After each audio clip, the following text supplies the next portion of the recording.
සමින් ඕජස් කැඩුව ඒ ප්‍රංශ සමාජය නැවත ස්ථාපිත වෙන ඒ දේශපාලනික විප්ලවය අපි දකිනවා ප්‍රංශ විප්ලවයේ විදිහට.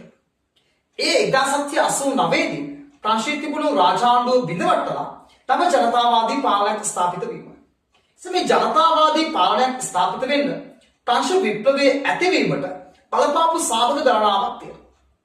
ඒකාධිපති රාජාණ්ඩු පාලනයේ දුර්වලතාවයන්, අකාර්යක්ෂම පාලනය, සමාජයේ තිබුණු අසමානතාවය, සමාජයේ තිබුණු රදල බලය, ආගමික ආධිපත්‍ය, මේ සියල්ලත් එක්ක ප්‍රංශ විප්ලවයේ සඳහා බලපාපු තීරණාත්මක සාධකයක් වුණා දාර්ශනික මතවාද.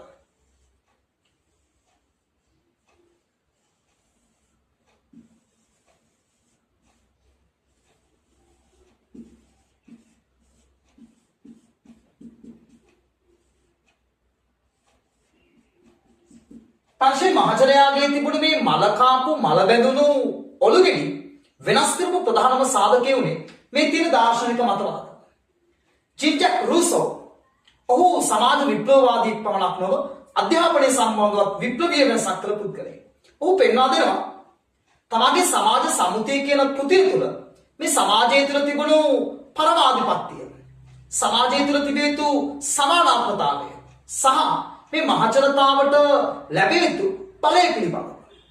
තව පැත්තකින් අපිට හම්බෙලා චාල්ස් මොන්ටෙස්කියු ලියනවා නීති සාරය කියන පොතේ. ඔහු පෙන්වා දෙනවා විවස්ථාදායක විධායක අධිකරණ කියන බලයන් බෙදිය යුත්තේ කෙසේද? මේ බලයන් එක පුද්ගලයෙක් හෝ පුද්ගල කණ්ඩායමකට ඒකාශ්‍රිතව අන්න ඒකාධිපති බලයක් නිර්මාණය වෙනවායි. මොන්ටෙස්කියු අදහස වැඩගත්තුනා.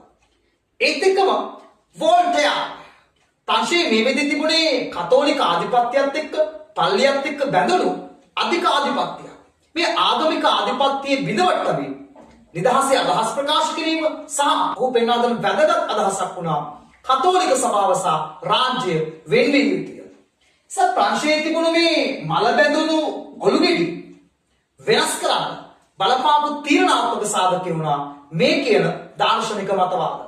එනගර පිළිවෙන්නේ ගඳගසමින් ඕජස් කෙළු ප්‍රංශ සමාජය නැවුම් භාවයකට නිර්මාණය කරන්න, මේ විප්ලවය තීව්‍ර කරන්න, ඒ විප්ලවය තවදුරටත් ගිලිනමින් අවුලා දැමීමට මේ දාර්ශනික මතවාද හේතු වෙලා තියෙනවා.